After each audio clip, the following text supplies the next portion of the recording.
Bonjour et bienvenue sur Contribution, le podcast pour faire sa différence. Nous sommes Sabrina et Nicolas, nous avons une expérience de 20 ans dans le management de réseaux de distribution et aujourd'hui nous sommes multi-entrepreneurs. Ce podcast est créé en partenariat avec My Libre Entreprise. N'hésitez pas à venir nous retrouver ou nous rencontrer sur nos différents réseaux sociaux. Dans chaque épisode, nous mettrons en lumière des personnes inspirantes, des créateurs passionnés, qu'ils soient entrepreneurs, artistes, visionnaires. Nous explorerons leur parcours, leur motivation, leurs succès et leurs défis. Contribution est un espace dédié à la célébration de la créativité, de l'audace et de l'engagement. Chaque invité représente une pièce unique du puzzle qui compose notre société en constante évolution et leur contribution laisse une empreinte significative dans le monde qui les entoure. Que vous soyez vous-même un entrepreneur en herbe ou simplement curieux de découvrir les histoires qui se cachent derrière des projets ambitieux et motivants, ce podcast est fait pour vous. Préparez-vous à être inspiré, à repousser vos limites et à embrasser le pouvoir de la contribution.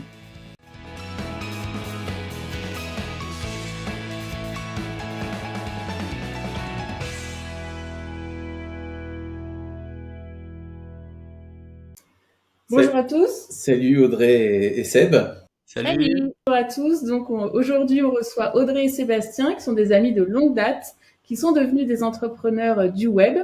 Vous êtes aujourd'hui les parents de 3 enfants, bientôt 4, et on peut dire que vous êtes une famille haute en couleurs à plus d'un titre. Puisqu'à vous 5 déjà et bientôt 6, vous êtes nés dans 4 pays différents. La Belgique, la France, le Canada et le Mexique. C'est assez original et c'est pas dans toutes les familles le cas. Haute en couleurs aussi parce que vous construisez une vie hors du commun. Et je vais me permettre de vous présenter pour un peu étayer tout ça. Et puis, on vous posera plein de questions après pour que vous puissiez nous en dire un petit peu plus. Alors, Sébastien, toi, tu es belge et il me semble qu'après une faillite, à tes 22 ans, tu découvres l'univers du développement personnel qui va te montrer un peu la voie de comment reprendre sa vie en main. Et puis, du coup, ça t'amène à partir au Canada pour te former auprès d'un conférencier qui est très réputé, qui s'appelle Patrick Leroux. Et à cette même période à peu près, tu vas démarrer ta première expérience sur le web avec un blog qui finalement va pas devenir ta principale source de revenus, mais qui au final sera quand même ce qui va te mettre un petit peu le pied à l'étrier.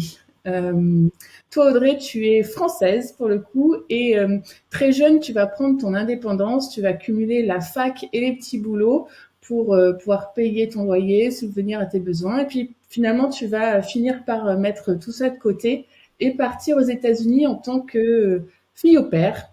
Et vous vous rencontrez finalement dans un Starbucks un 1er janvier, il me semble. Et c'est dans ce même Starbucks, même quelques mois plus tard, je crois un petit peu plus d'1 an après, que Sébastien va faire sa demande en mariage. Finalement, vous avez quand même vécu un petit peu en France ensemble, à Lyon. Lyon, une ville où Audrey va organiser un mariage surprise auquel on va assister et qui aura été une journée mémorable, voilà. Donc voilà, famille haute en couleurs, je vous l'avais dit. C'est à Lyon aussi que la jolie Éléanore va naître, à un moment où vous êtes en train de retaper un appartement avec voilà beaucoup d'énergie. Vous y avez également mis probablement toutes vos économies et vous allez y investir énormément de temps pour en créer un magnifique lieu et surtout, in fine, faire une belle plus-value qui va être le point de départ d'une nouvelle vie. Et c'est donc en 2015 que vous quittez la France pour partir au Québec dans l'espoir de vous installer là-bas.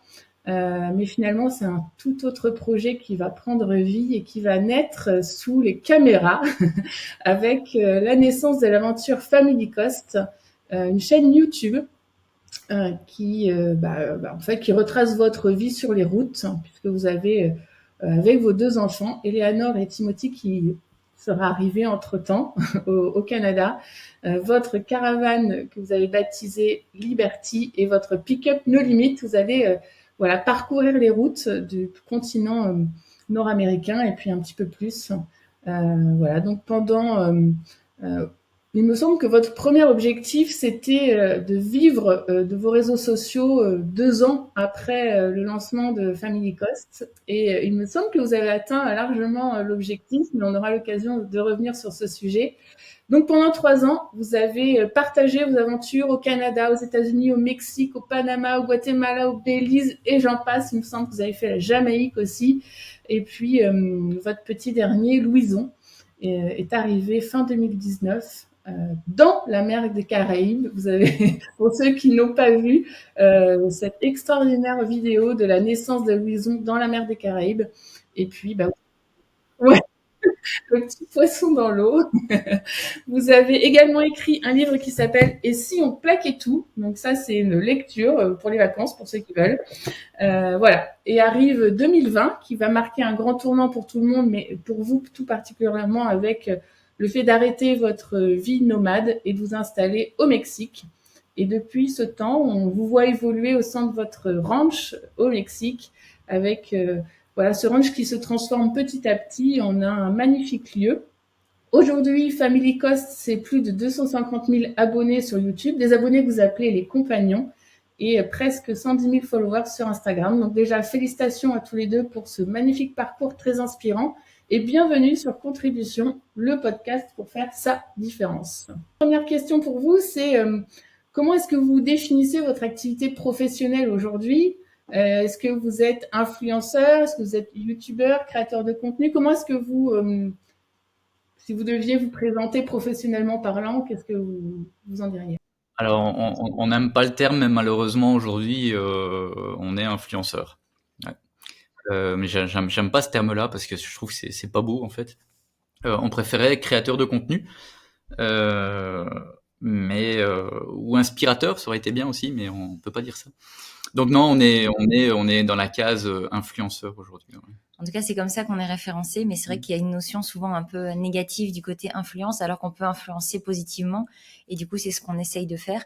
Mais c'est vrai que nous-mêmes, on a du mal à se définir ni comme influenceur, ni comme quoi que ce soit. C'est vrai qu'on a plus l'impression de créer du contenu, pas de partager notre vie, mais vraiment de partager des petites séquences de ce qu'on peut être amené à vivre dans nos semaines, et par ce biais-là, inspirer d'une manière ou d'une autre. C'est un peu comme ça, je dirais qu'on essaye de, enfin, en tout cas, qu'on se définit nous-mêmes. D'accord. Et donc, comment en êtes-vous arrivé à lancer en 2015, à tout quitter pour lancer l'idée de Family Cost en 2016? On a eu l'occasion, j'ai eu l'occasion de vous voir à Montréal juste avant le départ de Liberty. On est venu faire un petit barbecue avec notre ami commun Yannick et Véronique Vermut. Et c'était juste avant, je pense, le départ de cette grande épopée. Qu'est-ce qui vous a motivé? Quel a été le déclic dans le fait de se dire, OK, on quitte tout pour faire un voyage en caravane? Et c'est pas des petites caravanes en plus sur le sol nord-américain pour le coup. Bah, le premier déclic qu'il y a eu, c'est quand on était encore en France. On voulait, nous, on s'est rencontrés à New York, on voulait retourner sur le continent américain. Donc, en fait, déjà, on voulait repartir. Donc, l'objectif de l'appartement qu'on a fait, c'était de faire une plus-value pour avoir, comme tu l'as dit dans la présentation, pour avoir cette belle plus-value pour pouvoir repartir sur un nouveau projet. Le projet, c'est que moi, j'ai essayé de redémarrer un projet sur le web, ça n'a pas fonctionné. Enfin, le quatrième, je crois, projet sur le web à l'époque. Donc à Montréal, quand on est reparti à Montréal. Et le but, c'était aussi d'immigrer là-bas, au Québec, et d'investir aussi notre plus-value en immobilier. Sauf que rien de tout ça n'a fonctionné. Et après 13 mois, on a décidé avant ça, on a décidé de quitter parce que y a rien qui fonctionnait. On dépensait toute notre réserve d'argent, et on a des amis qui sont venus, Pascal et Isabelle, que vous connaissez aussi, qui sont venus manger chez nous, euh, et eux avaient envie de partir sur les routes, et ils m'ont fait découvrir les caravanes américaines, et j'ai dit ah ouais, là-dedans pourquoi pas. Et on a parlé beaucoup de liberté, et c'est la liberté Ça faisait quand même des années que moi, je te parlais du fait de partir voyager en en camping-car. camping-car. Mais t'avais pas, à ce moment-là, on était encore en Europe. Donc, c'est vrai qu'il n'y avait pas encore la dimension de tout ce qu'on peut connaître en Amérique du Nord, où finalement, les caravanes sont plus spacieuses, il y a plus d'espace, on est plus, c'est finalement plus grand. Et donc, du coup, quand on en a parlé avec eux, il y a eu la lumière dans les yeux de Sébastien que j'attendais, qui arrive. Et c'est vrai que ça réunissait un petit peu tout ce que tu voulais, la possibilité de créer quelque chose sur le web, de faire quelque chose de différent, d'être libre. La notion de liberté est quelque chose de très, très important pour nous. Et c'est vrai que ce projet réunissait absolument tout. Et comme on avait toujours eu de toute façon pour projet d'essayer en tout cas d'arriver à vivre Du web. Ce qui n'avait pas fonctionné jusque-là malgré tous nos efforts et beaucoup de projets, on baissait pas les bras, on a quand même continué, on a lancé ce 5e projet et finalement ça a pris tout de suite et on s'est dit en fait là on a vraiment senti que c'était ça qu'on devait faire et tout naturellement on a acheté la caravane, on l'a retapé, on en a fait des vidéos et puis ça a pris vraiment petit à petit et assez rapidement finalement à ce moment-là et puis on est parti. C'est ça. Donc en résumé, les caravanes européennes sont bien moins sexy. Non mais vraiment, moi j'aurais pas pu, franchement, j'avais besoin de confort et puis je vois toujours les choses en grand et ça me permettait de rester, on va dire, dans la grandeur, on va dire. Mais c'est surtout que, en fait, on voyait De pas ça garder comme du un confort. voyage, mais ça comme un changement de mode de vie. Oui. Et on était déjà 4. À ce moment-là, on savait pas si on voudrait d'autres enfants ou non, mais on était loin d'être fermé à l'idée. Donc, on s'était dit, si on est amené à être 5, 6, si on a de la famille qui vient nous rendre visite, il faut qu'on puisse les recevoir, il faut que on se sente suffisamment bien avec suffisamment d'espace pour pouvoir vivre pendant des années dans le véhicule qu'on va acheter. Le confort était important. Et donc c'est vrai que les caravanes américaines nous permettaient de trouver ça. Et il faut dire qu'on a quand même vécu pendant 5 ans dans Liberty, donc on a été jusqu'à 6, puisqu'on avait la famille qui venait. On a aussi eu plusieurs fois des au-pairs qui vivaient et voyageaient avec nous. Donc on n'aurait jamais pu faire ça avec un autre mode de transport. Mais je pense que ça peut correspondre à d'autres personnes, mais pour nous, par rapport à la vision qu'on avait et ce qu'on voulait en faire, c'était ce qui était le plus évident finalement. Vous parlez de liberté, on sait aussi, nous on vous connaît et dans vos vidéos, vous avez plutôt une parole plutôt libérée aussi, où vous êtes tout à fait transparent sur votre communauté avec l'objectif que vous aviez de votre chaîne YouTube d'en tirer un revenu pour vivre et être libre. Est-ce que c'est quelque chose qui vous a été reproché et d'une manière plus globale, est-ce que c'est pas difficile d'exposer sa vie à des gens qui vous connaissent pas? Ah, tu mets directement un coup de pied dans la fourmilière, toi. Alors au début, c'était pas difficile parce que. Tu réponds à quoi, la première ou à la seconde question? J'en sais rien. Alors, je pense que mon esprit est plus ordonné là pour répondre. Ah bon? Ah ouais, carrément. Non, je pense que pour ce qui est de partager, d'être authentique, etc. Au début, quand on l'a dit en fait, on l'a toujours partagé dès le tout début, disant en effet, comme tu l'as souligné, que notre objectif c'était de pouvoir vivre des réseaux, que on espérait pouvoir vivre de cette aventure. Et donc c'est vrai qu'au début ça n'a pas été du tout mal perçu, je pense, parce que beaucoup de gens n'y croyaient pas. Donc la vision qu'avaient les gens, c'est encore des utopistes. Je généralise parce que je peux pas être dans la tête de tous les gens. Une fois que ça a commencé à fonctionner, ceux qui nous suivaient depuis le début l'ont très bien perçu. Ceux qui sont arrivés un peu plus en cours de route n'ont pas forcément eu tout le développement et les partages qu'on avait pu avoir avec eux avant. Donc ils ont peut-être moins compris. Donc ça a peut-être été un peu difficile au début. Aujourd'hui, c'est quelque chose qui est pleinement intégré. Il faut dire qu'on a commencé en avril 2016. Donc voilà, ça commence à faire un paquet d'années. Aujourd'hui, tous les créateurs de contenu, les gens savent qu'ils sont là aussi pour gagner leur vie, quoi. À l'époque, on était pas encore. On sortait vraiment du cadre, encore une fois. Oui. En francophone, en plus, parce qu'on va dire qu'au milieu anglophone, c'est beaucoup plus répandu. Francophone, il y avait vraiment pas beaucoup de monde. Et le milieu était très fermé. Donc, arriver à s'insérer dans un milieu qui était très fermé, qui était pas ouvert aux familles, ça a pas été simple.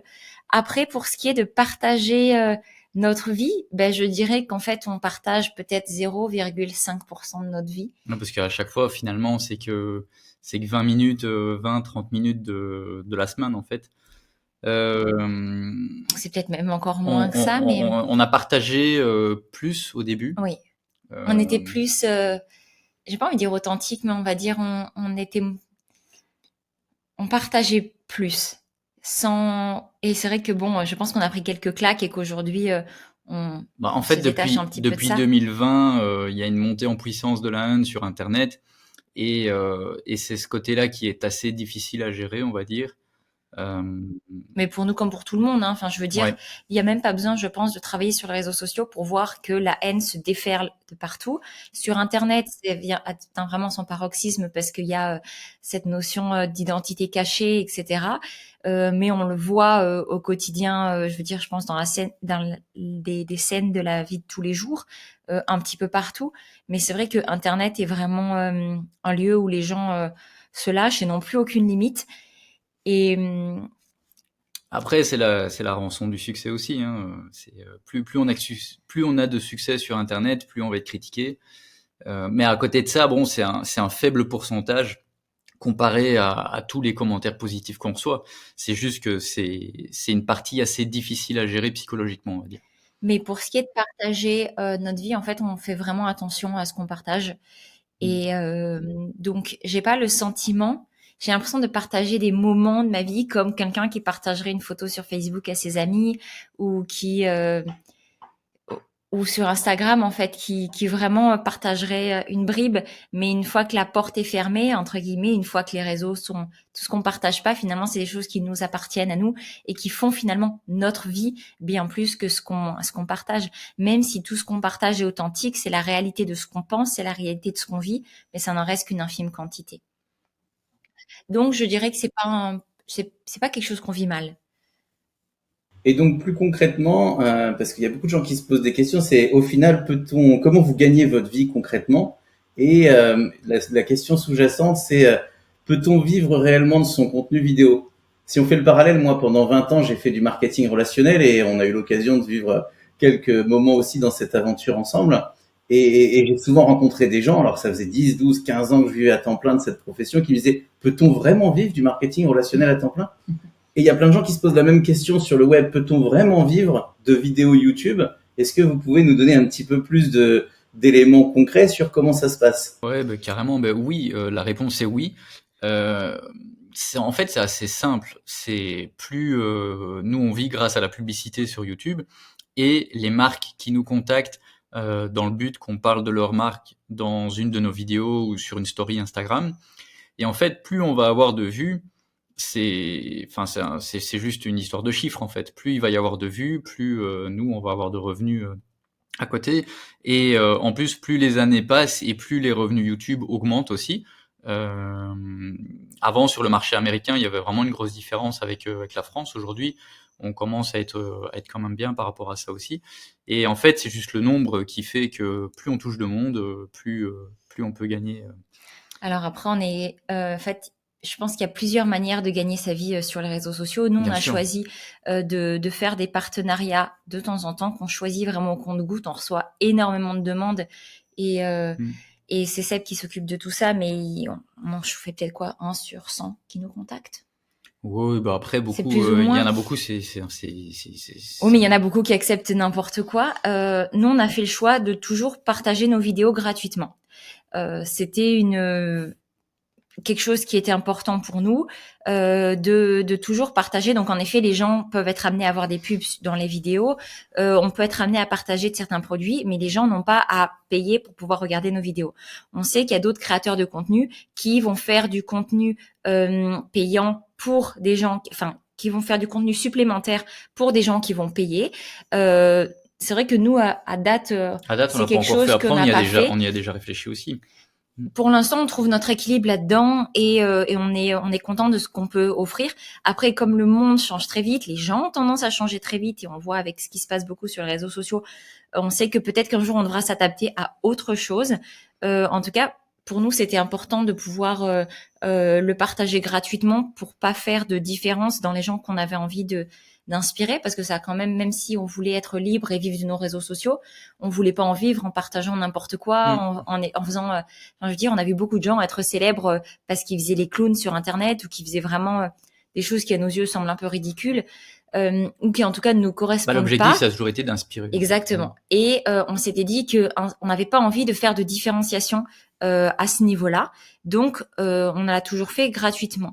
Mais à côté de ça, on sait que ça peut aussi se faire différemment et que c'est très bien. On a beaucoup d'amis qui vendent, qui sont vraiment des professionnels dans un sujet, qui ont Des infopreneurs. une expertise absolument poussée, qu'ils ont acquis au fil de dizaines d'années, de parfois même de plusieurs décennies de travail, Et ils sont doués pour. et qui ont quelque chose à partager, mais qui ne concerne pas tout le monde et qui en plus peut vraiment apporter dans la vie des gens qui décideront de prendre ce chemin-là quelque chose de supplémentaire, et qui du coup vendent des formations. Et on sait que c'est quelque chose qui est tout à fait possible aussi. Et évidemment, bien sûr qu'il faut bien choisir les gens à qui on va accorder sa confiance par rapport à ça, mais je trouve que c'est des gens qui ont une expertise beaucoup plus poussée, et que nous, on est les premiers consommateurs de formation auprès de gens en qui on a confiance et qui, on sait, peuvent apporter quelque chose du résultat, et du résultat financier aussi. En fait, c'est un investissement. Mais cet axe-là, c'est vrai que nous, jusque-là, on n'a jamais été très très bon pour pouvoir vendre des formations. On a déjà essayé, et c'est pas notre point fort. On se sentait pas légitime, mais on est les premiers. Par contre, on sait qu'il y a des gens en qui vraiment on peut fermer les yeux, on a entièrement confiance dans les contenus qu'ils peuvent proposer. Pour répondre à la question, oui, on gagne. Oui, c'est tout à fait possible de vivre d'internet, bien sûr. Il y a mille et une façons de pouvoir le faire, je pense. Les partenariats, je sais qu'il y a certains influenceurs qui sont accompagnés par une agence et tout ça. Est-ce que c'est votre cas, ou vous êtes complètement autonome? Non. Alors, on n'a jamais voulu, on a déjà été contacté plusieurs fois, on a failli déjà rejoindre plusieurs fois des agences, et puis finalement, à chaque fois, on fait machine arrière, on se dit non, on veut vraiment garder le contrôle de tout, parce que, et avec le recul, on a vraiment bien fait, parce qu'on a tellement vu d'histoires d'influenceurs dans des agences, pour au final, on va pas rentrer dans les détails par rapport à ça, mais en gros, on préfère se gérer nous. Pendant plusieurs années, on a eu quelqu'un qui travaillait pour nous. Enfin, je veux dire, c'était une freelance. On payait, qu'on payait pour ce qu'elle faisait pour nous. Et c'est vrai qu'on travaillait en équipe à 3. Après, pour l'instant, on n'en a plus ressenti le besoin, plus la possibilité non plus. Donc c'est vrai qu'aujourd'hui, on travaille que tous les deux. Mais rejoindre une agence, non, ça va à l'encontre de notre liberté. Il y a eu des histoires il y a pas si longtemps où on a bien vu que des gens faisaient confiance à des agences avec qui ils travaillaient depuis des années et des années, et qui ont signé des choses, et au final ça s'est retourné contre eux. Et c'est des choses qu'on a reçues aussi, qu'on nous a proposé de signer, qu'on n'a pas signé. Et on est content de pas l'avoir fait. Au final, on se rend compte que au moins s'il y a une erreur, on peut s'en prendre qu'à nous. Vraiment. Et on en a fait des erreurs. Après, il y en a pour qui ça fonctionne bien comme ça. Oui. Mais c'est vrai que nous, on a toujours voulu garder le contrôle, et ouais, c'est bien comme ça. Gardez votre liberté sur cet aspect-là de l'activité. Et donc, si quelqu'un venait vous voir là, un jeune homme, une jeune femme, un jeune couple qui aura envie d'entreprendre sur le web également, qui aura envie de devenir influenceur, infopreneur, quels seraient les conseils que vous donneriez à quelqu'un qui veut se lancer dans ce type de business? Alors, déjà, influenceur et infopreneur, c'est deux métiers complètement différents. Donc, infopreneur, c'est vendre des produits sur Internet, et il n'y a pas besoin d'avoir une grosse audience pour pouvoir gagner sa vie. Influenceur, il y a besoin d'avoir une grosse audience pour gagner sa vie. Si t'as pas une grosse audience, ça va pas suivre au niveau des pubs, parce que il faut plusieurs centaines de milliers de vues pour dégager un revenu. Et pour que les marques te contactent, en général, il faut passer les 100 000 abonnés pour que ça devienne vraiment intéressant. Pour être influenceur, je pense que déjà il faut pas le faire à la base pour l'argent. C'est ce que j'allais dire. Parce que sinon ça va se sentir et ça fonctionnera pas. Il faut aimer être derrière une caméra déjà, parce que sinon ça va pas le faire non plus. Et puis il faut essayer d'être le plus authentique possible, ou alors vraiment avoir un concept très original. On peut soit faire comme nous, un peu format vlog, et partager un peu le quotidien, soit on peut aussi se développer un personnage, comme beaucoup le font sur Internet. Tous les gros influenceurs qu'on connaît, en général, c'est un personnage. Ils sont pas dans la vraie vie, ce qu'on voit derrière sur la vidéo. Et puis c'est correct ainsi, c'est du divertissement, et ça marche très bien aussi. Après, il y en a plein qui essayent, et il y en a plein qui se plantent. Moi, je dirais que la première raison, c'est pourquoi vouloir le faire. Vraiment, il faut que le pourquoi vienne du fond des tripes, parce que c'est pas, la finalité est agréable. Le chemin, une fois qu'on a vraiment atteint la vitesse de croisière et qu'on a réussi à développer quelque chose, une entreprise prospère, c'est confortable. Mais avant ça, c'est beaucoup de difficultés. Et faire ça pour l'argent, comme l'a dit Seb, c'est, je pense, la pire raison qu'on puisse avoir. Donc, je pense qu'il faut vraiment avoir un pourquoi très profond et auquel on va se raccrocher dans les moments plus difficiles, et il y en aura.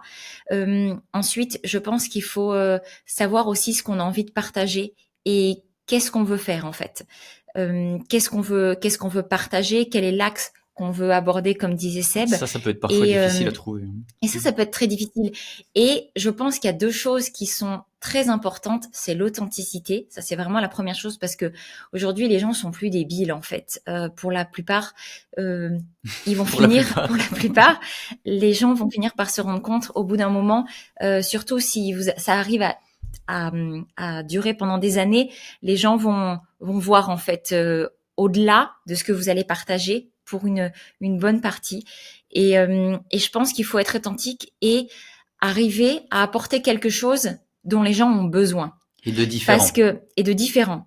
Parce que apporter quelque chose qu'on a envie de partager, mais qui n'intéresse personne, ça ne pourra pas fonctionner. Il faut vraiment pouvoir, je pense, hein, ça reste encore une fois que mon avis, mais se positionner en apportant quelque chose de différent, quelque chose d'authentique, et quelque chose qui va vraiment apporter quelque chose aux gens. Alors, il faut aussi... Ça peut être du divertissement. Les gens ont une vie difficile. Apporter du divertissement, ça fait du bien. Apporter quelque chose qui inspire, qui donne l'impression de s'évader, ça fait du bien. Quelque chose qui donne de l'espoir, en se disant oh, moi aussi peut-être que je pourrais quitter mon job parce que vraiment c'est trop difficile et je pourrais prendre cette voie. Ça fait du bien. Mais il faut qu'il y ait vraiment quelque chose qui apporte une vraie plus-value aux gens. Et ça, je pense que c'est une erreur. Beaucoup de gens partagent des choses plus pour se dire bah ça finira bien par prendre. Mais je pense vraiment, ça reste juste mon avis, mais que ça n'est pas suffisant. Et il y a trois choses que je rajouterais aussi qu'il faut. Il y a une partie de chance, parce que clairement, on ne sait pas qu'est-ce qui fait que ça prend ou que ça prend pas. Infopreneur, c'est différent, parce que je pense que tu as moyen de persévérer et tout ça et de trouver ta niche. Mais influenceur, si tu passes pas en fait. Et c'est pas toi qui décide au final, c'est vraiment le public. Donc il y a une partie de chance. Il faut, je pense aussi, être en soi un petit peu aimer le marketing et savoir faire un peu de marketing aussi, connaître un petit peu tout ça, un petit peu tous les rouages du marketing pour que ça puisse prendre. Et autre chose, et je pense que c'est un des éléments les plus importants sur le plan technique, c'est aimer et avoir au minimum envie d'apprendre le montage vidéo et être bon en montage vidéo, parce que c'est le montage vidéo qui va réussir à faire passer toutes les émotions qu'on veut faire passer et qui va réussir à faire en sorte que ça marche ou que ça marche pas. Le montage vidéo est vraiment super important. Aujourd'hui, c'est aussi difficile de se faire remarquer, parce que tu disais, il faut être différenciant, mais il y a de plus en plus de contenu sur les réseaux, donc il faut arriver à être différenciant et puis à interpeller les gens pour accrocher. Pour le coup, il faut compter sur l'algorithme, mais il faut mettre toutes les chances de notre côté pour que si à un moment l'algorithme va mettre en avant une vidéo, ce que les gens doivent ressentir au moment où ils regardent ta vidéo, c'est j'en veux encore. Je vais m'abonner parce que je veux voir la suite, je veux voir ce qu'ils ont fait avant. Et c'est vraiment, tout va passer par l'émotion. Et l'émotion, comme le disait Seb, ça passera par ce qu'on va être capable de faire ressentir dans notre vidéo, par du montage ou par ce qu'on va être capable d'exprimer. Donc c'est assez complexe, mais et il y a une part de chance qui fait qu'on ne maîtrise pas tout et qu'on doit juste accepter que parfois ça ne fonctionne pas. Ce qui a été notre cas pendant longtemps. Est-ce que vous avez une vidéo, vous, qui a particulièrement bien marché, qui a fait exploser les followers ou... Oui.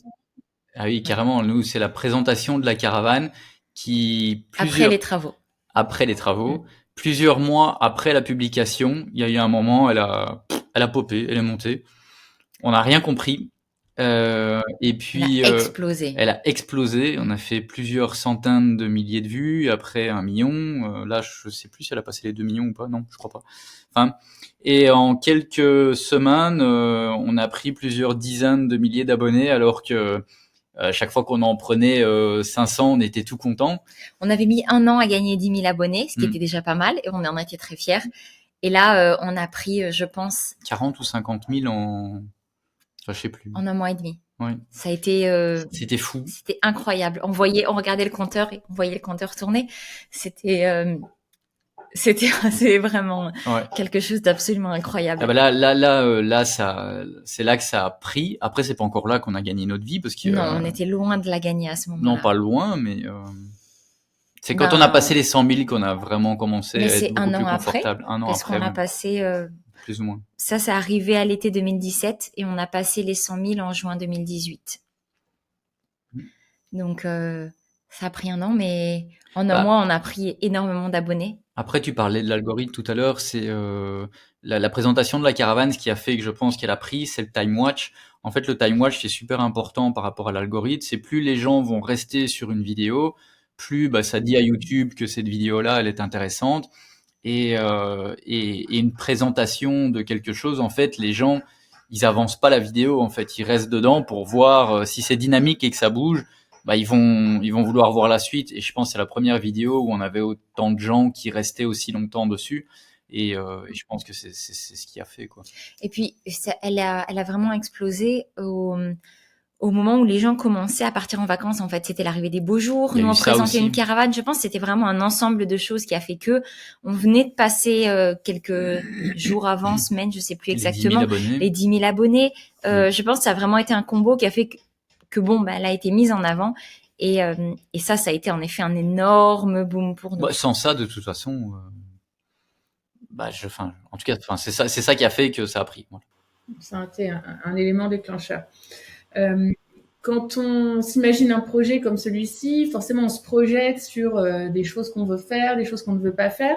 Est-ce que vous avez dû faire des compromis dans ce que vous étiez imaginé au départ? Oh, j'ai jamais vraiment réfléchi à ça. Bah, pas trop. En fait, nous, on a toujours été très désorganisés quand même. La seule organisation qu'on a eue, c'est qu'on s'est dit tous les dimanches, on poste une vidéo. Et depuis avril 2016, je crois qu'on a manqué peut-être 4 vidéos au Un total. petit peu plus, je pense. En 7 ans, on en a peut-être manqué un petit peu plus, mais Bon, Sept. parfois, on a peut-être fait le lundi à la place du dimanche. Mais au final, qu'on a vraiment oui, rien on a- fait, je pense peut-être on a loupé 4 semaines depuis avril 2016. Et du coup, ça c'est la seule organisation qu'on a et le truc qu'on respecte. Le reste, on est vraiment très désorganisé. On sait généralement jamais qu'est-ce qu'on va faire la semaine suivante comme vidéo. je pense que c'est ce qui fait l'authenticité de nos vidéos. Ouais. Mais du coup, Donc, c'est beaucoup de travail. ta en question, plus. c'était quoi exactement? Est-ce que vous avez fait des compromis Ou des concessions. ou des concessions sur ce que vous étiez imaginé? Je sais pas, vous vous êtes dit jamais on fera ça, vous l'avez fait, ou on veut faire ça, on l'a pas fait. Enfin, je sais pas. Est-ce qu'il y a eu des compromis? Non, on a toujours fait ce qu'on avait envie de. En fait, nous, on fonctionne vraiment par impulsion, À l'instant. à l'instinct, ce qui est bien parfois Et pas bien. et pas bien parfois. Ça a ses avantages et ses inconvénients, mais Je dirais que c'est plutôt l'inverse. À un moment, il y a plusieurs années, on se sentait à l'aise à l'idée de partager certaines choses qu'aujourd'hui on ne partagerait plus. mhm. Parce que à ce moment-là, les réseaux étaient tels qu'ils l'étaient à l'époque, que des années se sont écoulées, que les réseaux ont changé et qu'il y a des choses qu'aujourd'hui on ne partagerait plus, qu'on a pu faire En tout cas, plus de la même avant. manière. C'est ça, plus de la même manière. Et je dirais que c'est plus dans ce sens-là, mais des compromis en tant que tels, Non, je crois pas. Je crois je pas. crois pas. Enfin, je crois pas. Non. D'accord. Je sais que Seb, toi, tu as toujours été en train de faire des recherches, de te former, de regarder, de t'inspirer. Est-ce que dans le cadre de ce type d'activité, vous avez été à un moment accompagné, coaché, ou est-ce qu'il y a des gens qui t'ont inspiré, sur lesquels tu t'es appuyé parce que tu t'es dit, tiens, ça peut être utile? Ouais, bah moi déjà je suis un gros consommateur de contenu YouTube et quand je regarde du contenu, je le regarde pas que pour me divertir, je le regarde souvent aussi même du divertissement, je regarde toujours par exemple au début je me souviens et encore aujourd'hui, je regardais beaucoup Thibaut InShape et je me disais waouh mais ce mec il est super bon et la majorité des gens ils ne voient que des vidéos de divertissement. Moi je vois tout le truc marketing qu'il y a derrière. Pareil avec Amixem. Amixem il est un peu plus jeune que moi mais au final pas tant que ça, il est papa et tout, il s'adresse à des gamins mais pas que et il est super bon en termes de marketing. C'est juste qu'il en parle pas mais moi je le vois parce que je me suis beaucoup formé sur tout ça aussi. À l'époque moi je fais partie des anciens sur Internet. En 2009, j'avais déjà suivi une formation qui s'appelait Blogueur Pro pour apprendre à monter un blog sur le web. Il y avait du marketing dedans. J'ai beaucoup suivi Jean Rivière, que je suis encore aujourd'hui, qui est le papy du marketing sur Internet. Et ouais, ça m'a toujours vraiment beaucoup inspiré. Donc, je me suis énormément formé. T'es un gros consommateur de contenu tout court. Ouais, pas que de je YouTube, en fait. suis un gros consommateur de contenu. Payant, gratuit, Avant, c'était beaucoup les livres, et aujourd'hui, c'est beaucoup plus sur YouTube. Ouais. Ben, ça fait la transition. Ça fait une bonne transition, puisque justement, quels seraient les 3 livres de développement personnel que vous pourriez recommander si vous deviez en choisir 3? Alors, bah, tu peux me le passer là? Il est à côté. Il y en a un qui est là, ouais, justement. Il y a le premier, moi, je pense, c'est Le succès selon Jack, de Jack Canfield. Alors, c'était pas près du tout. C'est juste que, ouais, il est gros. Je l'ai vraiment travaillé, là, on le voit, il a plusieurs vies. Il a plusieurs vies, il a fait plusieurs plages, c'est pour ça qu'il est dans un état il est scotché, catastrophique. Et là, il est dans la voiture, parce que on l'a pris hier pour aller à Mérida, et j'ai acheté c'est un genre de guide pour mettre en application le bouquin. Et je suis en train de le refaire. Oui, il est sorti il y a quelques mois maintenant. Je vois très bien le deuxième, qui est quasiment aussi gros d'ailleurs. Enfin, c'est pour un guide, c'est quand même balèze. Non. Oui, enfin, je veux dire, pour un petit article qui est censé expliquer comment utiliser un bouquin, c'est quand même gros. Ouais. C'est pas une notice, quoi. Ouais. C'est un bouquin. Donc moi, ce livre, il m'a complètement, franchement, il m'a changé ma vie. Et le chapitre qui m'a le plus changé la vie, que j'avais déjà entendu avant ce principe-là, dans les 12 habitudes des gagnants de Patrick Leroux. C'est le premier contenu que j'ai suivi, c'était de Patrick Leroux. Mais j'avais toujours du mal avec ce principe qui est la responsabilité. Quand il disait on est à 100% responsable de tout ce qui nous arrive, j'avais ah non, mais quand même, non, il exagère, 100%, non. Et ce livre, en fait, le premier chapitre, c'est la responsabilité, c'est le titre, c'est, on s'en fout, hein. Non, on s'en fout pas. C'est assumer l'entière responsabilité de votre vie. Et pour moi, c'est ce qui a vraiment propulsé ma vie là où j'en suis personnellement aujourd'hui. C'est vraiment d'accepter ça, en fait. Et ce chapitre a réussi à me faire comprendre que oui, en effet, je suis responsable de tout ce qui m'arrive dans la vie. Et quand on prend cette décision-là et qu'on a compris ça, je trouve que on voit la vie complètement différemment. Et surtout quand il nous arrive des problèmes. Alors, quand il m'arrive des problèmes sur le moment, bien sûr, je jure et j'insulte les gens dans ma tête, comme tout le monde, je pense. Mais après, je prends du recul là-dessus et je me dis, bon, qu'est-ce que j'aurais pu faire différemment pour pas que ça arrive? Et il y a toujours une raison. Alors, même si l'autre nous a fait la pire des crasses possible, c'est ce qui lui appartient, en fait, c'est son problème à lui. Mais moi, qu'est-ce que j'ai fait? Personnellement, je l'ai laissé rentrer dans ma vie, cette personne-là. Donc, je suis responsable de ça. Après, ce qu'elle a fait, on s'en fout. Ça lui appartient. Le deuxième, alors moi, le secret, il m'a fait beaucoup de bien aussi, le livre Le Secret, sur la loi d'attraction, pour apporter un côté un petit peu plus spirituel, entre guillemets. Beaucoup l'ont critiqué, par exemple, ce livre-là, en disant que ouais, mais tout peut pas tomber du ciel si on se bouge pas et tout ça. Mais je pense que les gens qui critiquent n'ont pas vraiment bien lu le livre, parce que dedans, ça parle aussi de l'action. Donc, bien sûr, il faut passer à l'action. Il faut pas juste émettre des pensées. Quoique, franchement, le tableau de visualisation et des choses comme ça, je pense qu'on parfois beaucoup sous-estime le pouvoir de ce truc-là, en fait, dans l'inconscient. Et aujourd'hui, j'ai tout ce que je voulais, tout ce que j'avais mis sur les tableaux de visualisation d'important, je l'ai matérialisé dans ma vie. Et ce pouvoir est incroyable, quoi. La loi d'attraction, c'est fou, en fait. C'est y croire que c'est possible, et après. En fait, ce qu'il y a, c'est qu'à partir du moment où tu y crois, tu vas mettre en place des mécanismes dont tu n'auras peut-être même pas conscience, mais pour passer à l'action sur ces choses-là aussi. Donc, tu le fais, tu fais travailler ton conscient, ton inconscient, tes actes, tout ensemble, ce qui t'amène à pouvoir vraiment le réaliser. Mais c'est vrai que, c'est vrai qu'on a toujours beaucoup aimé les tableaux de visualisation. Ça nous a souvent beaucoup apporté. Et je pense qu'on a réalisé à peu près tout ce qu'on avait pu projeter et espérer. Qui est d'ailleurs un problème, on en parlera peut-être par la suite. Mais ouais, non, le secret et du coup le documentaire, parce que Le Secret, je l'ai lu une fois. Et après, j'ai regardé plus de 10 fois, c'est sûr, le documentaire. donc le film Le Secret, qui aujourd'hui, quand on le regarde, c'est vieux, c'est vieillot, hein. Mais le message, dans le fond, est quand même bon. Je l'ai écouté en audio aussi beaucoup. Et troisième livre, Père riche, père pauvre. il y en a plusieurs. Non, pas Père riche, Père pauvre. J'aurais mis Mais toi, avec le jeu cash flow. tu diras tes trois après, peut-être. Parce que je pense qu'on n'a pas les mêmes.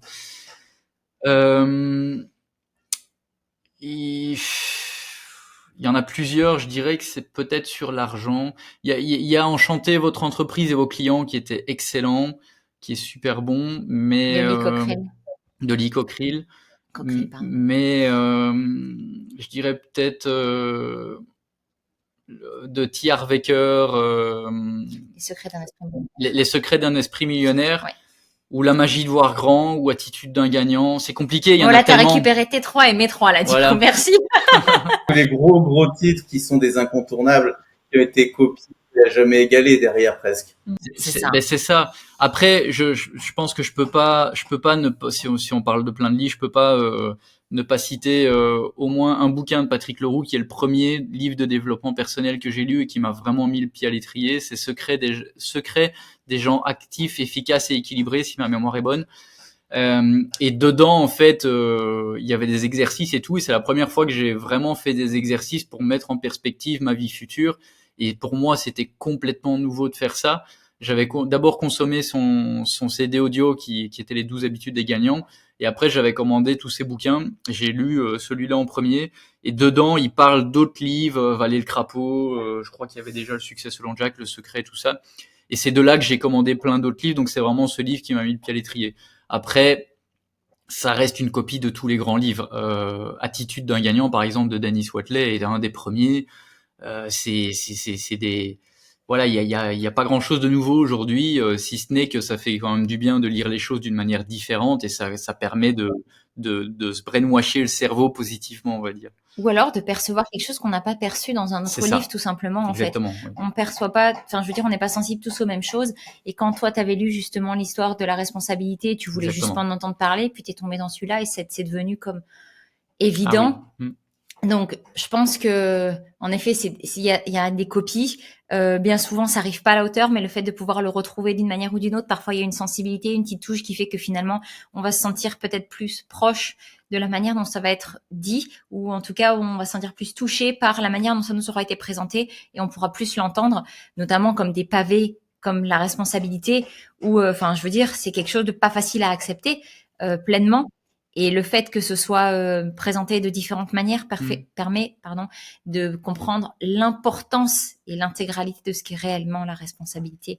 Et toi, tes 3 livres, du coup? Toi, c'est plus spirituel, toi. Ouais, donc c'est pas vraiment c'est différent. Développement personnel, mais c'est différent. Donc je sais pas si ça correspond à la. Si, mais vas-y, dis-le, je pense. Je peux. Alors, j'avais aimé énormément un bouquin d'une. J'ai oublié son nom parce que je l'ai vraiment lu il y a longtemps.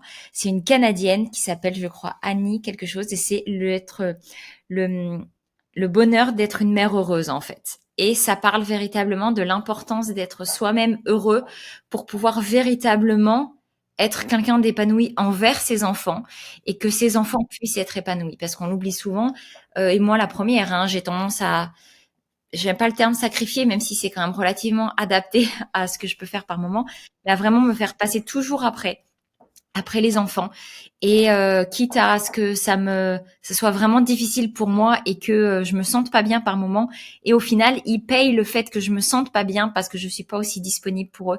Et ce livre, je trouve, est un beau plaidoyer, non pas à se faire passer en premier, mais à juste trouver l'équilibre entre tout ça. Et c'était un bouquin qui m'a énormément apporté. Malheureusement, il n'a pas suivi dans les bagages quand on est parti au Québec, ce qui fait que j'ai pas pu le relire depuis maintenant longtemps, mais c'est un bouquin qui m'a beaucoup apporté. Il y en a un que t'as beaucoup aimé, le livre de poche, là. Ouais, La prophétie du 5e règne. Ça, c'est un bouquin qui m'a énormément plu, que j'ai acheté une première fois parce qu'il m'a été conseillé par quelqu'un que je pourrais considérer un peu comme une mentor. Je l'ai lu une première fois, et puis je l'ai lu une deuxième fois, et puis je l'ai perdu. Donc je me suis dit, je pense qu'il a dû tomber dans les mains de quelqu'un qui avait besoin de le lire. Je l'ai racheté d'occasion. et je l'ai relu et je l'ai resurligné dans tous les sens. C'est un bouquin qui a beaucoup de sens pour moi et qui m'a aidé aussi à... Ça parle aussi d'une certaine manière un peu de responsabilité parce que l'un des personnages vit une période absolument catastrophique dans sa vie. Il perd tout, que ce soit son travail, que ce soit sa famille, et il est amené à revoir toute sa vie sous énormément d'aspects. Et il y a un côté un peu spirituel. Ça se passe en Bretagne. C'est un bouquin qui vraiment m'a énormément apporté. Et le troisième... Ami. Ouais, non, je pense pas que ça s'adapte dans la situation, même si oui, j'ai beaucoup, beaucoup aimé. Je me rappelle plus exactement le titre parce que pareil, je l'ai lu il y a des années. Mais c'était un bouquin de la femme de Kiyosaki. Et je trouvais que ça apportait une vision féminine des pensées de Kiyosaki. Et je trouvais que moi, c'était quelque chose qui me parlait beaucoup. Donc, ouais, bouquin de Kim Kiyosaki. Kim. Ouais. Qui m'avait beaucoup, beaucoup apporté. Elle en a écrit plusieurs, donc je saurais plus redonner le titre exact parce que j'en ai lu plusieurs et je me rappelle plus exactement ce que c'était. Mais je trouve que Kiyosaki apporte énormément de choses. Bon, c'est un ponte dans le domaine, même si je me rends compte que aujourd'hui, au-delà de ce qu'il partage, il y a une vision plus spirituelle qui me correspond vraiment finalement beaucoup.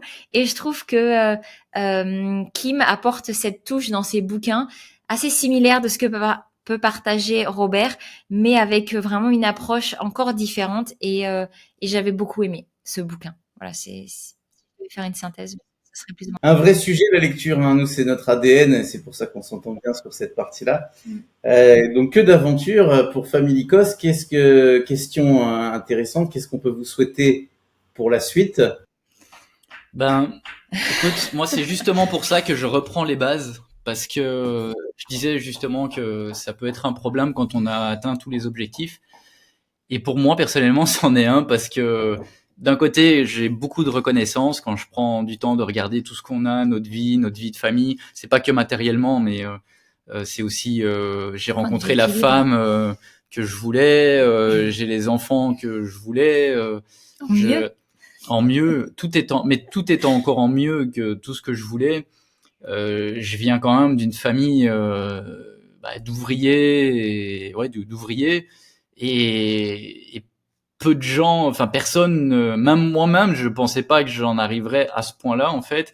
Aujourd'hui, on est une maison de fous, on vient de faire construire la piscine et tout, enfin, et tout ça c'est bien. Et on est libre. On est libre, ah ouais, on est libre. Au final, on travaille pas comparé à des gens, si c'est du travail, mais comparé à des gens qui vont 8 heures par jour et qui font 2 heures de déplacement par jour pour aller quelque part au boulot et tout, et qui voient pas leurs enfants et tout. Enfin, on a une chance de fou, c'est incroyable. Mais le problème, c'est que j'ai tout ce que je voulais. Et du coup, parfois, je me sens, même souvent, je suis frustré de plus avoir d'objectifs, et je trouve plus d'objectifs en fait.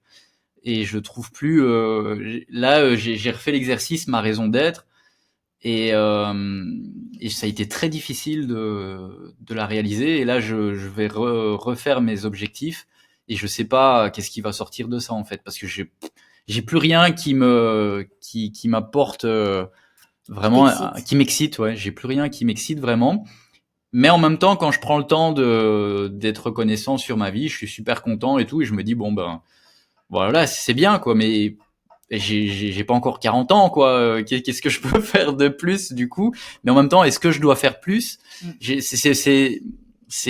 En plus j'ai une personnalité qui est très compliquée. Pour ceux qui connaissent un peu, je suis architecte. C'est c'est MBT. Nico, tu sais peut-être. C'est un test de personnalité, je crois que c'est MBTI. Un truc comme ça, ouais. Et je suis IFTJ, un truc comme ça. Compliqué et pénible. En gros, c'est l'architecte qui est très paradoxal en fait. Et ça, enfin, le fait d'avoir compris, d'avoir lu cette définition-là de ma personnalité, ça m'aide vraiment beaucoup aujourd'hui à comprendre pourquoi je suis aussi paradoxal sur certaines choses. Moi, je suis ni blanc ni noir. Je suis souvent une nuance des deux en fait. Et parfois, je peux dire un truc et puis complètement son contraire. Et les deux ont du sens, en fait. Et par exemple, moi, si on devait parler de politique, je suis ni à gauche ni à droite. Et T'es même pas au centre. Je suis même pas au centre. C'est très compliqué. T'es partout pour plein de trucs. Ouais. Et du coup, dans ma vie, parfois, c'est un gros bordel parce que, enfin, dans ma tête. Enfin voilà, ouais, c'est assez compliqué. Quand on a atteint tous ces objectifs qu'on s'était fixés, qu'on a charbonné pendant 15 ans pour les atteindre, c'est super bien quand on les atteint. Mais après, il peut y avoir un vide. Oui, en même temps, on était il y a un peu plus d'un an venu vous voir passer une petite semaine en famille. On a dormi dans Liberty et vous étiez en pleine période de création, en train de fonder, de bâtir la maison. Donc là, c'est comme la fin d'un projet. Maintenant, il faut que tu retrouves quelque chose qui va te donner le feu sacré. Mais j'ai pas de doute sur le sujet. Bah en fait, ce qu'il y a, c'est qu'on fait encore plein de trucs en fait. C'est vrai quand tu dis ça, que je pense à ça, on fait encore plein de trucs. Là, on développe des locations sur le terrain et tout ça, mais c'est un peu comme si plus rien ne m'excitait, comme disait Audrey, à part toi quoi. Mais Il y avait quelques tonnes de melons, j'ai cru comprendre l'année dernière. ouais, mais voilà, mais tu vois, je suis pas convaincu non plus à 100% que c'est ce que je dois faire. En fait, peut-être que je ne fais pas ce que je dois réellement faire, en fait. C'est peut-être ça. Et ça, tu vas trouver. En tout cas, nous, on voulait vous remercier au nom de tous vos compagnons qui vous suivent parce que tout ce que vous avez partagé jusqu'à présent, c'est quand même une touche d'espoir, une touche d'aventure, un partage d'un petit bout de votre vie qui a, au quotidien, j'imagine, allumé et donné beaucoup d'envie à plein de gens. Et comment on peut vous suivre d'ailleurs sur les réseaux sociaux si les gens veulent en savoir un peu plus et connecter avec vous? Principalement YouTube et Instagram, Family Cost. Principalement YouTube. Ouais, je dirais que c'est plus notre ADN. Enfin, on peut aussi nous retrouver sur Instagram, on partage aussi, mais je pense que l'ADN vraiment c'est YouTube. Qui on est C'est le long format. YouTube. Nous, les courts formats, d'ailleurs, les TikTok, les Reels, les Shorts et tout ça, on commence à faire un peu parce que c'est ce que les plateformes demandent, c'est ce qu'ils mettent en avant. Mais clairement, le long format, ça permet vraiment de partager, selon nous. D'ailleurs, de créer un lien. Ce qu'on fait là, les podcasts et tout, je trouve ça vraiment cool. Ça permet vraiment d'approfondir des choses sans se limiter dans un truc de 15 secondes, 30 secondes où les gens comprennent ce qu'ils veulent comprendre. Oui, puis je pense qu'aussi on n'est pas forcément très fan du format très très court parce que on a le sentiment, après peut-être à tort, mais que on est dans une société de consommation, mais poussé à l'extrême. Et je parle même pas de consommation des choses, mais consommation de contenu, consommation des gens. Quand on en a marre de quelqu'un qui a fait quelque chose, on est amis depuis 3 minutes et ça y est, on n'est plus amis. Les couples volent en éclats parce que on trouvera mieux ailleurs. Et en fait, on consomme. Et j'ai le sentiment qu'on consomme du contenu, qu'on consomme des gens, qu'on consomme beaucoup de choses. Et le fait de mettre des contenus qui soient aussi courts ne fait que accélérer, envenimer ce sentiment de consommation de personnes. Et je suis pas forcément très en adéquation avec ça. Je pense que aujourd'hui, le monde va pas forcément très très bien. Et c'est aussi parce qu'on a totalement déshumanisé et les gens, les relations, les fonctionnements. Et je trouve que ça a une importance particulièrement prépondérante dans le fonctionnement qu'on a aujourd'hui, de vouloir toujours plus. Et pour avoir toujours plus, vu qu'on n'a pas plus de temps, il faut que ce soit plus court, il faut que on passe vite à autre chose. Et je trouve ça un peu dommage. L'attention des gens, c'est toi, Nico, je crois que t'écrivais ça, je suis tombé sur ton Facebook. D'attention qui est de plus en plus faible, et j'ai fait un post hier sur le sujet où un poisson rouge a priori à 9 secondes d'attention, alors que d'après une étude qui a été faite il y a quelques temps maintenant, on est en train de passer aux 8 secondes parce que chaque année, notre taux d'attention à cause de avec toutes les sollicitations qu'on a, est en train de passer en dessous du niveau du poisson rouge, ce qui n'est pas extrêmement valorisant pour notre espèce, mais effectivement, c'est un vrai sujet. Sujet. Voilà, tu vois, j'ai pas eu le temps de voir ton post, mais je suis entièrement d'accord et je trouve que il faut plutôt se servir de cette version courte pour dire allez voir la version longue, plutôt que juste dire être mis en avant, chercher l'attention comme tu disais tout à l'heure, ce sentiment de il faut se démarquer, se valoriser d'une manière ou d'une autre, et ça passe par le fait il faut faire quelque chose qui accroche l'attention des gens. Et je trouve ça dommage parce que ça perd vraiment l'ADN et le côté on peut vraiment apporter quelque chose aux gens. Après, et je pense qu'en 15 secondes, après le c'est pas long le cas. format marche de plus en plus aussi, paradoxalement, d'un autre côté. Parce que avant, tu partageais une vidéo de 25 minutes sur YouTube. Quand on avait commencé, on avait l'impression d'avoir fait un truc... oulala, c'est beaucoup, beaucoup trop. Qu'est-ce qu'on fait? On met en ligne ou pas? 25 minutes. Aujourd'hui, on peut mettre des trucs de 50 minutes et ça passe. Après, c'est sûr, c'est pas le même public qui regarde, mais moi, je préfère toucher ce public-là que du public de poisson rouge, quoi. Le sous-poisson rouge, du Le coup, en sous-poisson l'occurrence. Mais voilà, c'est la petite parenthèse peut-être sur le fait de... Voilà. On sera plus, nous, sur YouTube. C'était pas la C'est plus question, notre après, ADN. on a répondu à côté, comme toujours. Mais voilà, Family Cost pour nous retrouver sur YouTube ou sur Instagram. Dernière question pour vous. Notre podcast s'appelle Contribution. Qu'est-ce que ça veut dire pour vous contribuer? Pour moi, ce serait apporter sa pierre à l'édifice. Ça veut dire là tout à l'heure, là, je regardais par la fenêtre au moment où on parlait, il y a un colibri qui est passé, véridique. Et j'ai vraiment le sentiment que c'est le travail du colibri, c'est que si chacun à sa petite échelle peut contribuer, de toute façon personne n'est parfait, que ce soit, et particulièrement dans l'espèce humaine, on a tendance à faire beaucoup de mal, mais si chacun essaye de faire un petit peu de bien et d'apporter un petit peu de bien d'une manière ou d'une autre, que ce soit en créant un podcast comme vous le faites où vous apportez votre petite pierre à l'édifice pour pouvoir créer ensuite quelque chose de beau, de bien, quelque chose qui permet d'avancer. Et ben, je pense que c'est ce qui est le plus important de considérer que premièrement, on n'est pas des messies et que on pourra pas à nous tout seuls. Déjà, on ne doit pas avoir la prétention que on est capable d'apporter ce dont le monde a besoin, mais que si on est conscient que malgré nos failles, malgré nos défauts, malgré nos casseroles qu'on doit encore tous travailler, et ben il y a quand même quelque chose qu'on peut apporter et que ce petit quelque chose, c'est quelque chose que quelqu'un n'aura peut-être pas pu apporter. Et ben si chacun essaye de faire juste de son mieux, en arrêtant de juger ce que les autres font, en arrêtant d'avoir un avis sur tout, mais juste essayer d'apporter quelque chose en plus. Si chacun essaye de faire ça, je pense que les contributions mises toutes bout à bout pourront apporter quelque chose de vraiment grand. Bah, moi, je pense, ça me fait penser justement dans le cahier d'exercice, dans l'exercice quand on nous demande de réaliser notre raison d'être, dans ce qu'on veut faire dans notre vie, en fait, il faut qu'il y ait cet aspect de contribution envers les autres, en fait. Quand on doit écrire notre petit résumé de raison d'être, dedans, il doit y avoir un aspect, ok, je fais ça pour que ça apporte ceci au monde, en fait.